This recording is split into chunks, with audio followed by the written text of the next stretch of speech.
ધોરણ 10 વિષય ગણિત આંકડાશાસ્ત્ર. હવે કેટલાક આપણે વર્ગીકૃત માહિતીનો મધ્યક શોધવા માટેના દાખલા જોઈ ગયા. હવે તેમાં પણ આપણે મધ્યક તમને આપી દીધેલો હોય અને ખૂટતી આવૃત્તિ શોધવાનો હોય તેવા પ્રકારના દાખલા જોઈએ. એટલે કે ખૂટતી આવૃત્તિ શોધવા માટેના દાખલા. ચલો શરૂઆત કરીએ. અહીંયા એક રકમ આપેલી છે. નીચેનું આવૃત્તિ વિતરણ વસ્તીના બાળકોનું દૈનિક ખિસ્સા ભથ્થું દર્શાવે છે. ખિસ્સા ભથ્થુનો મધ્યક અહીંયા મધ્યક આપી દીધો છે. કેટલો આપેલો છે? 18. તો ખૂટતી આવૃત્તિ F શોધો. અહીંયા નીચે રકમ છે દૈનિક ખિસ્સા ભથ્થું રૂપિયામાં.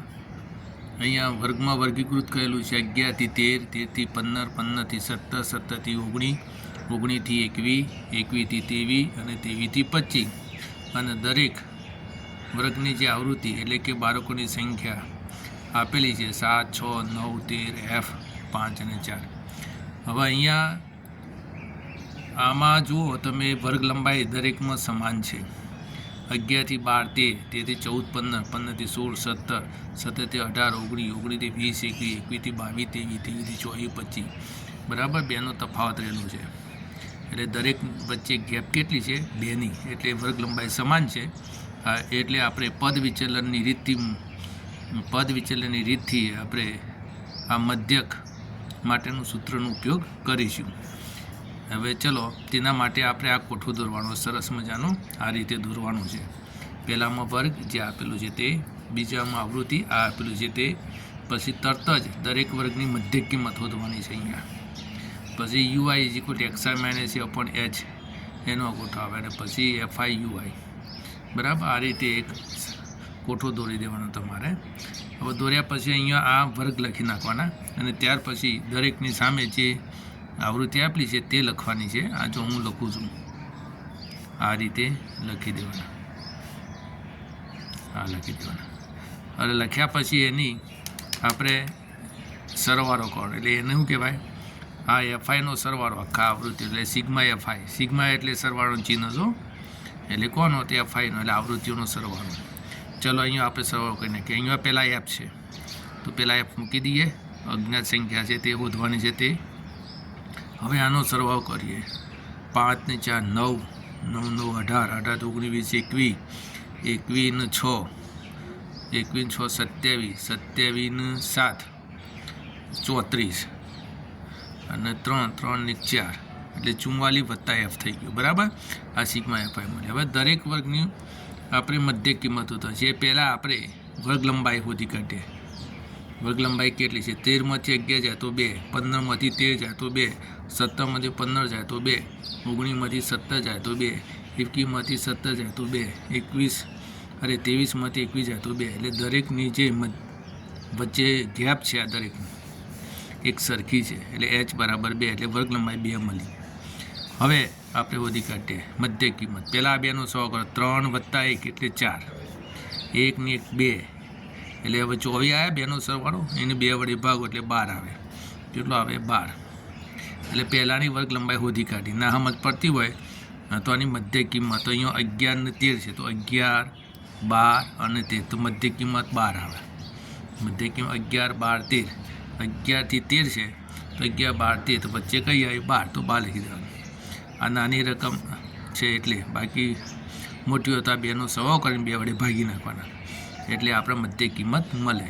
હવે દરેકની અંદર આપણે 2 2 ઉમેરતા જઈએ. વર્ગ લંબાઈ સમાન છે એટલે 12માં 2 ઉમેર એટલે કેટલા થાય? 12માં 2 ઉમેરો તો 14, 14માં 2 ઉમેરો એટલે 16, 16માં 2 ઉમેરો એટલે 18, 18માં 2 ઉમેરો એટલે 20, 20માં 2 ઉમેરો એટલે 22, 22માં 2 ઉમેરો એટલે 24. એટલે મધ્યક કિંમત મળી ગઈ. હવે આપણે UI શોધવાનું છે. જે આપણે ખૂટતી આવૃત્તિ છે એની સામે જ મધ્યક કિંમતની અંદર આપણે ધારેલું મધ્યક લઈ લઈશું એટલે A બરાબર આપણે 20 લઈશું. તો આ રીતના દાખલામાં અહીંયા 0 થશે. કેમ 0 થશે? તો UI = xi. xi એટલે 20. 20માંથી A બાદ કરો એટલે 20માંથી 20 જાય તો 0 અને H વડે ભાગો એટલે 2 વડે ભાગો એટલે 0. એવી રીતે દરેકની અંદર આવું કરશો તો અહીંયા -1 આવશે, -2 આવશે, -3 માઇનસ એટલે ઉપર ઋણ અને નીચે ધન 1 ને 2 આવશે. આ રીતે આવશે. કરી જોજો બરાબર. હવે આ આપણે લઈએ FI અને UI એટલે આ બેનો ગુણાકાર લેવાનો છે, એટલે થોડું ધ્યાન આપજે, આ બેનો ગુણાકાર ના થઈ જાય, આ બેનો ગુણાકાર છે એટલે 7 ચોક 28 એટલે -28, 6 તરી 18 એટલે -18, 9 દુ 18 એટલે -18, 13 એકા 13 એટલે -13, પછી આપણે 0 વડે ગુણીએ તો 0, 5 એકા 5 અને 4 દુના 8. હવે ધનનો સરવાળો અને ઋણનો સરવાળો કરો. 8 થી 9 10, 11 12 ને 13, 8 ને 5 13, 1 2 3 8 તરી 24, 24 25 27 વધી 2 2 2 4 5 6 7 77 -77. હવે sigma FI UI is equal to 77માંથી 13 કાઢો એટલે ઋણમાં જવાબ આવશે. ઋણ 7માંથી 3 જાય તો 4 અને 7માંથી 1 જાય તો 6 એટલે 64, એટલે -64 આવ્યા. બરાબર ને? કેટલા આવ્યા? -64 આવ્યા. હવે આપણે આગળ જોઈએ. -64 આવી ગયા. હવે સૂત્રનો ઉપયોગ કરીએ પદ વિચલન રીતે. તો x bar is equal two a plus sigma FI UI ના છેદમાં સિગ્મા FI ગુણાકાર h. ચલો x બાર એટલે અહીંયા આપણને મધ્ય કાપી દીધેલો છે. કેટલો આપેલો છે? 18. રકમ જ આપી દીધો, જોઈ લેવાનું. તો એ 18 આપેલો છે તો આપણે 18 મૂકીશું. માટે 18 બરાબર એ કેટલા લીધા આપણે? 20 હાર્યા, 20 લીધા તો આપણે 20 લઈશું, વત્તા સિગ્મા FI હોય કેટલા આવ્યા? તો -64 ના છેદમાં આરાય સિગ્મા FI કેટલા છે? તો 44 વત્તા f ગુણાકાર h કેટલા છે? તો 2h એટલે વર્ગ લંબાઈ. હવે આગળ સાદરૂપ આપતા જઈએ. 18 આ 20 આ બાજુ લાવો તો -20 બરાબર -64 અને આ ગુણાકાર 2 ઉપર ગુણાકાર થાય, નીચે ગુણાકાર અહીં ઉપર થાય, નીચે ગુણાકાર ના કરતા અને આમ ઉડાડી ના રહેતા. 22 × 44 આ વચ્ચે વત્તા છે, જોજો અહીંયા 44 વત્તા f બરાબર. હવે આગળ વધીએ. 18માંથી 20 જાય તો -2 અને અઢારે એમ જ આવવા દો. 64 ગુણાકાર 2 ઉડશે એટલે, અને અહીંયા કેટલા થયા? 44 વત્તા f. આના આ બાજુ લેજો ને આના આ બાજુ લાવો.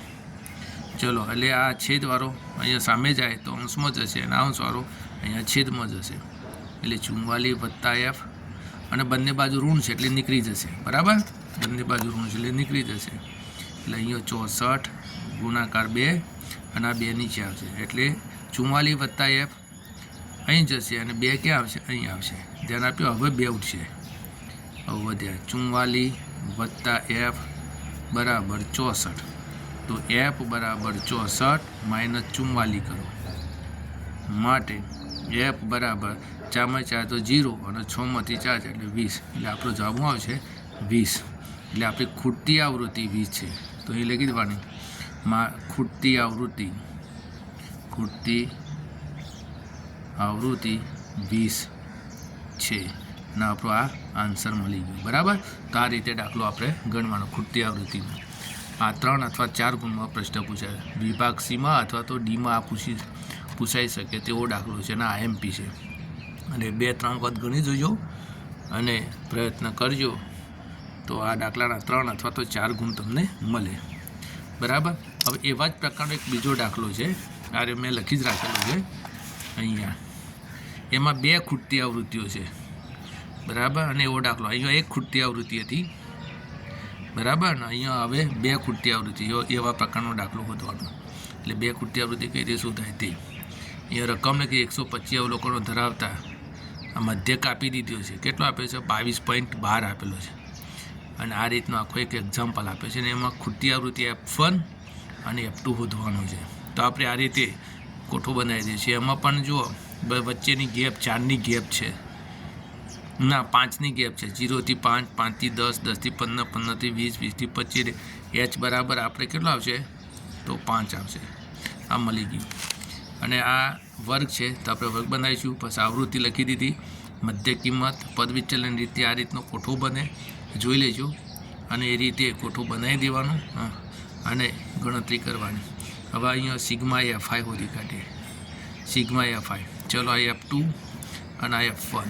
તો પહેલાં તો આપણે લખીશું F1 પ્લસ F2 વત્તા હવે આનો સરવાળો કરીને 6 ને 2 8 8 ને 1 9 9 ને 5 14 14 થી 15 16 16 16 ને 8 16 ને 8 24 24 થી 25 27 27 બધી 2 2 ને 1 3 3 3 6 7 8 8 87 વત્તા બરાબર 87 વત્તા F1 વત્તા F2 બરાબર ને એ રીતે દાખલો આવી ગયો.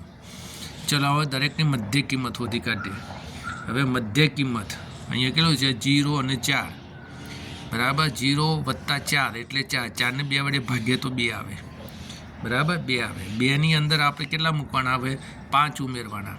હવે વર્ગ લંબાઈ સમાન હોય તો એમાં 5 5 ઉમેરતા જાઓ એટલે દરેકની મધ્ય કિંમત મળી જાય. 5માં 2 ઉમેર એટલે 7 7માં 5 ઉમેરો એટલે કેટલો આવશે તો 12 12માં 5 ઉમેરો એટલે 17 17માં તમે 5 ઉમેરો એટલે 22 22માં 5 ઉમેરો એટલે 27 32 એ રીતે શું થશે 5 ઉમેર એટલે 37 એમાં 5 ઉમેર એટલે 42 એટલે આવી ગયો બરાબર. હવે આપણે એ ધારવાનો છે મધ્ય કિંમતની અંદર એ ધારવાનો બરાબર.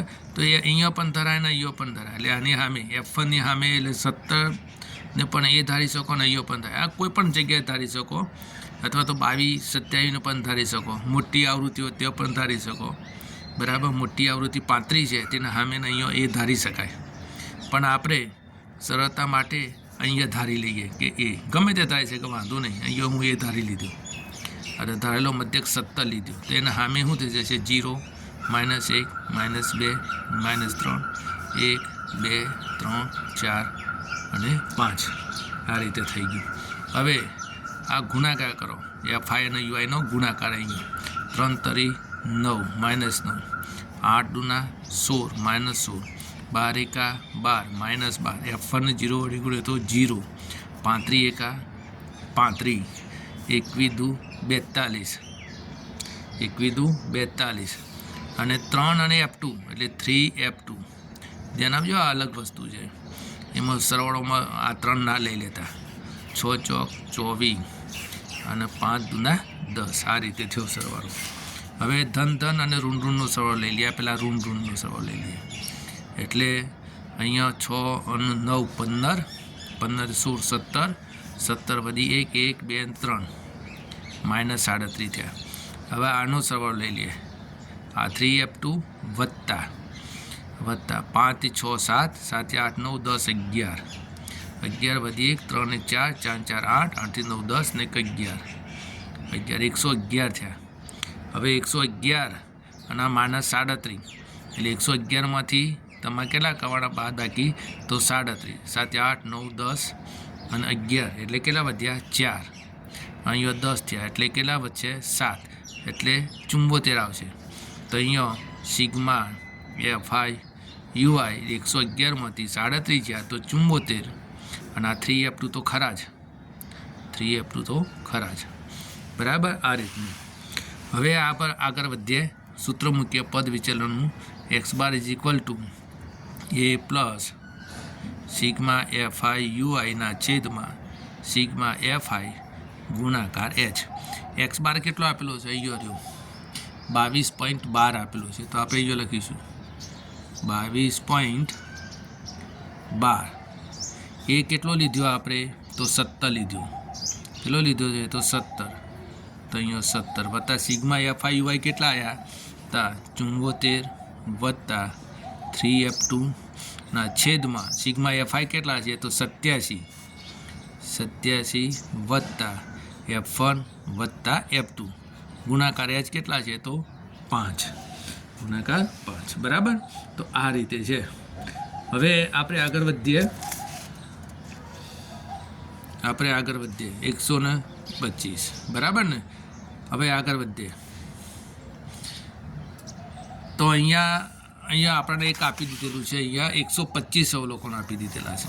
કેટલા આપેલા છે 125 અવલોકનો 125 અવલોકનો છે. તો આરે સિગ્મા FI કેટલો થશે 125 બરાબર. સિગ્મા FI એ 125 થાય માટે એમાં કિંમત મૂકી દો 87 વત્તા F1 વત્તા F2 87 વત્તા F1 વત્તા F2 બરાબર 125 માટે F1 વત્તા F2 બરાબર 125માંથી 87 બાદ કરો તો F1 વત્તા F2 બરાબર કેટલો આવશે 125માંથી 87 બાદ કરો એટલે 38 આવશે. કેટલો આવશે 38.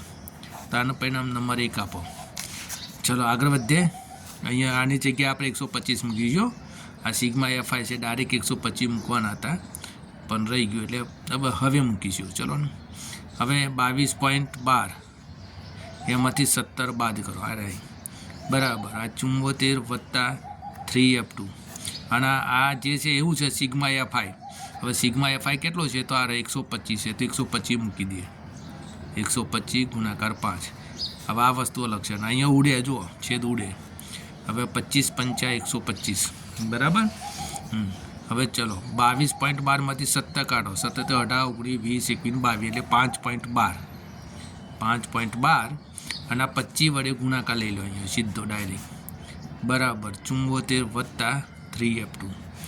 ચલો 25 ગુણાકાર અહીંયા કેટલો છે 25 અને અહીંયા 512. ચલો 2 પોઈન્ટ પછી કાપી નાખીશું 5.12. હવે એનો ગુણાકાર કરીએ તો 2 દૂના 4 2 એકા 2 5 દૂના 10 5 દૂ 10 વધી 1 5 5 ને 1 6 અને અહીંયા 5 પંચા 25 0 10 વધી 1 5 6 7 1 8 2 અને 1 અને 2 પોઈન્ટ કાપો એટલે 128 આવે. કેટલો આવશે 128. આ બેનો ગુણાકાર 128.0 એટલે આપણે 128 લખીશું.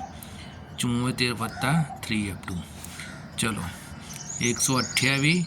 હવે 128માંથી પાછા 74 બાદ થાય આ બાજુ એટલે માઇનસ થઈ જાય ને 3F2. 128માંથી 74 બાદ કરી નાખો 8માંથી 4 જાય તો 4 7 8 9 10 11 એટલે 54 આવશે બરાબર. 54 બરાબર 3F2.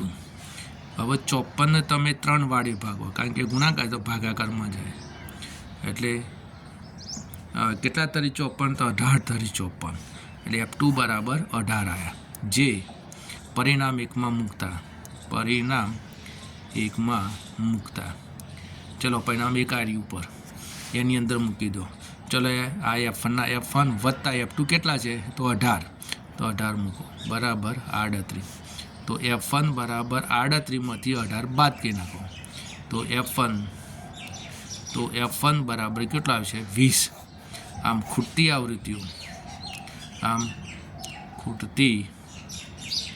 આવૃત્તિઓ કઈ આવી 20 અને 18. પહેલી F1 20 અને આ 18 આપણા જવાબ આવી ગયો. ઓકે તો આ રીતના 2 દાખલા 3 ગુણ અથવા તો 4 ગુણની અંદર પરીક્ષાની અંદર પૂછ્યા બોર્ડમાં બરાબર. સ્ટાન્ડર્ડ ગણિતવાળાના પણ કામ લાગે અને બેઝિક ગણિતવાળાના પણ કામ લાગે કારણ કે 4 ગુણમાં પ્રશ્ન પૂછવો તો આ પ્રકારના દાખલા પૂછી શકે છે બરાબર. આ 2 પ્રકારના દાખલા તો આપણે આ 2 દાખલા જોયા. તે 2 દાખલા તમારે હવે 2-3 વખત જોઈ લેવાના પછી સમજી લેવાના 2-3 વખત ગણી નાખવાના એટલે પાકા થઈ જાય અને આ પ્રકારનો કોઈ પણ દાખલો પૂછાય તો તમે એના ગુણ પૂરેપૂરા મેળવી શકો 2 અથવા 3 ગુણ. Okay bye.